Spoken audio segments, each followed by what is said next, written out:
Bible సెలవిస్తూ ఉంది, అనుమానము కలిగి ఉండకండి.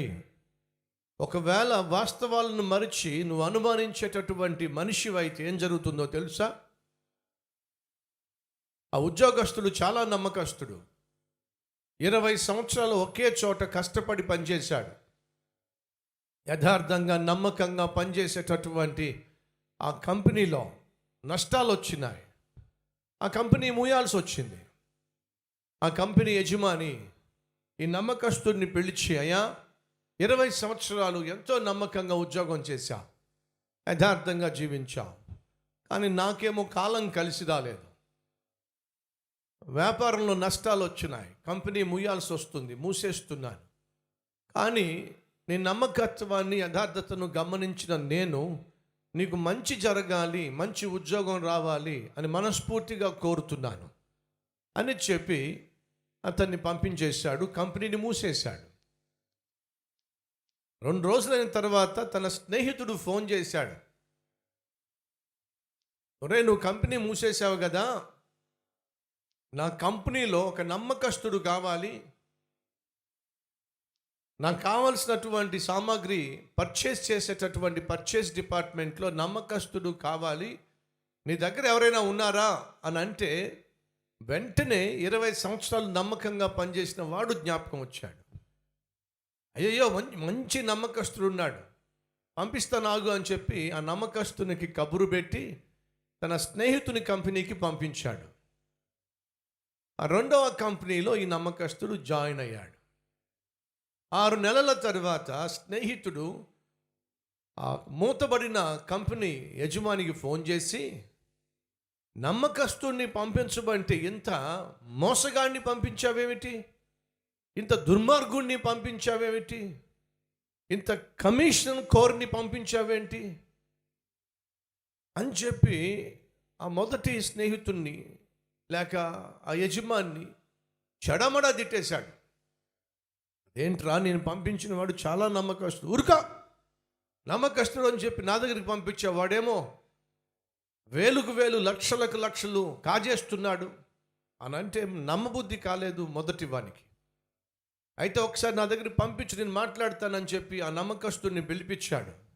అయ్యా, 20 సంవత్సరాలు నమ్మకంగా నా దగ్గర ఒక్క పైసా తేడా రాలేదు. నా స్నేహితుడు ఫోన్ చేసి అంటున్నాడు, నువ్వు లక్షలు లక్షలు దోచేస్తున్నావని, కాజేస్తున్నావని. ఏమిటి ఇది, నిజమా? ఆ ఉద్యోగస్తుడు అంటున్నాడు, నిజమేనండి. ఏమిటి, నువ్వు అన్యాయం చేస్తున్నావా? చేస్తున్నానండి. నువ్వు డబ్బు దోచుకుంటున్నావా? దోచుకుంటున్నావని. ఎందుకు అలా చేశావు? మీ స్నేహితుని వల్ల అలా చేశానండి. ఎవరి దగ్గరికి అయితే మీరు పంపించారో అతని వల్లే నేను అలా చేశానండి. అతని వల్ల నువ్వు దోచుకోవడం ఏమిటి చెప్తానండి.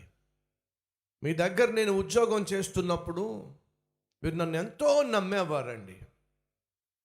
నా మీద నమ్మకంతో నా చేతుల్లో ఎంత డబ్బు పడితే అంత డబ్బు పెట్టి మన కంపెనీకి కావలసినవన్నీ కొనమని చెప్పేవారండి. మీరు నన్ను నమ్మిన విధానం చూసినప్పుడు, మీ నమ్మకత్వాన్ని చూసినప్పుడు ₹1 కూడా నేను ముట్టుకోలేదండి. ఎందుకని? నా యజమాని నన్ను నమ్మి, ఇంత నమ్మి నా చేతుల్లో ఇంత డబ్బు పెడుతున్నారు, ఆ నమ్మకాన్ని నేను పోగొట్టుకోకూడదు అని చెప్పి ఏ రోజు కూడా ₹1 కూడా మీ దగ్గర నేను దోచుకోలేదండి. అలాగే జీవించానండి. కానీ మీ స్నేహితుడు నా చూసారా, వాడు ఒట్టి మోసగాడండి. ఎవరు? మీ స్నేహితుడే. ఎందుకని? అన్నిటిలో మోసం అండి, అన్నిటిలో తప్పుడు రాతలండి, తప్పుడు లెక్కలండి. పైపెచ్చు నాకు ₹1,00,000 చేతిలో పెట్టి వస్తువు కొనమనేవాడండి. వెళ్ళి నేను నమ్మకంగా ₹93,000 పెట్టి ఆ వస్తువు కొని ₹7,000 తీసుకొచ్చి ఇస్తే, ఎంత కాజేశావు అడిగేవాడండి. అయ్యా, నేనేం కాజేయలేదయ్యా, ₹93,000 పెట్టి వస్తువు కొన్నా, ₹7,000 తీసుకొచ్చి మీకు ఇస్తున్నా. ఊరుకో, పెద్ద పద్ధతిలా మాట్లాడుతున్నావు. ఇంతకీ ఎంత కమిషన్ కొట్టావో చెప్పు. 5,000 కొట్టావా, 10,000 కొట్టావా, 20,000 కొట్టావా? అలాంటి వాడిని కాదండి. అబ్బో, అందరూ ఇలాగే అమాయకంగా అనిపించేవాళ్లే. అసలు ఎంత కొట్టావో చెప్పు. ఇదే గొడవ అండి. ప్రతిరోజు ఎంత కొట్టావో చెప్పు, ఎంత కొట్టావో చెప్పు, ఎంత కొట్టావో చెప్పు. నేను డబ్బులు కొట్టేంత వరకు ఆయన నిద్రపోలేదండి. ఇంక ఏం చేస్తాను చెప్పండి? ప్రతిరోజు నేను నీతిగా జీవిస్తుంటే, యథార్థంగా జీవిస్తుంటే దెప్పు పొడుపు మాటలండి. ప్రతిరోజు అనుమానించేవాడండి, అనుమానంతోనే ప్రశ్నించేవాడండి. ఎలాగో అనుమానిస్తున్నాడు, ఎలాగూ నా మీద ముద్ర వేస్తున్నాడు, నేను కమిషన్ని బాగా తీసుకుంటానని, ఇక అలా చేస్తే బెటర్, లేకపోతే మనుషులను వదిలిపెట్టడు అని చెప్పి ఇక కమిషన్ తీసుకోవడం మొదలుపెట్టానండి. మా సహోదరిలో దాని దగ్గరికి వెళ్ళొచ్చావా, దాని దగ్గరికి వెళ్ళొచ్చావా, దాని దగ్గరికి వెళ్ళొచ్చావా అని చెప్పి ప్రతిరోజు అడగండి. దేని దగ్గరికే? దాని దగ్గరికి. దాని దగ్గరికి అంటే దేని దగ్గరికే? దాని దగ్గరికి. మీ ఆయన దాని దగ్గరికి వెళ్ళేదాకా వదిలిపెట్టకండి. ఏదో ఒకరోజు దాని దగ్గరికే వెళ్ళొస్తాడు, సరిపోద్ది. అంటే ఇండైరెక్ట్గా మీరు భర్త పట్ల ప్రేమ కలిగి క్షేమాన్ని ఆశించి జాగ్రత్తలు తీసుకోవడం తప్పు కాదు, కానీ అనవసరంగా అనుమానించి భర్తను లేక భార్యను అనుమానించి ఆఖరికి వాళ్ళు ఆ స్థితికి చేరేంత వరకు మీరు వారిని విసిగించడం మంచిది కాదు. Let's pray. ప్రార్థన చేద్దాం. ప్రతి ఒక్కరు తలలు వంచండి.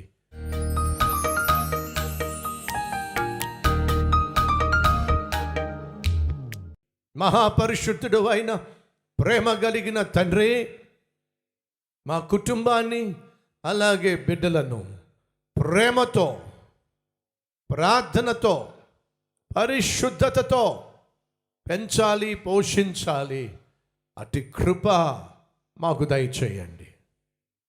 ప్రార్థించే తల్లి నా తల్లి, ప్రార్థించే తండ్రి నా తండ్రి అని మా బిడ్డలు చెప్పే విధంగా మా సాక్ష్యం ఉండాలి. అయా తల్లి, ఆ తండ్రి పేదవారే, కానీ ఆత్మీయతలో ఐశ్వర్యవంతులు. గమనించాలే తప్ప అనుమానించకూడదు. అనుమానపు మనస్సును తొలగించండి. కుటుంబాన్ని కాపాడుకునే కృపను ప్రతి ఒక్కరికి దయచేయండి. నీ పట్ల విశ్వాసంతో బిడ్డలను నీకు అప్పగిస్తే ఏం జరుగుతుంది? ఎలా నువ్వు కాపాడుతావు? ఎలా అద్భుతం చేస్తావు? ఎలా ప్రయోజకుల్ని చేస్తావు? ఎలా నీ చిత్తాన్ని నెరవేరుస్తావు? మా బిడ్డల్ని ఏం చేయబోతున్నావో మాకు తెలియచేయమని యేసుక్రీస్తు నామం పేరట వేడుకుంటున్నాము తండ్రి. ఆమెన్.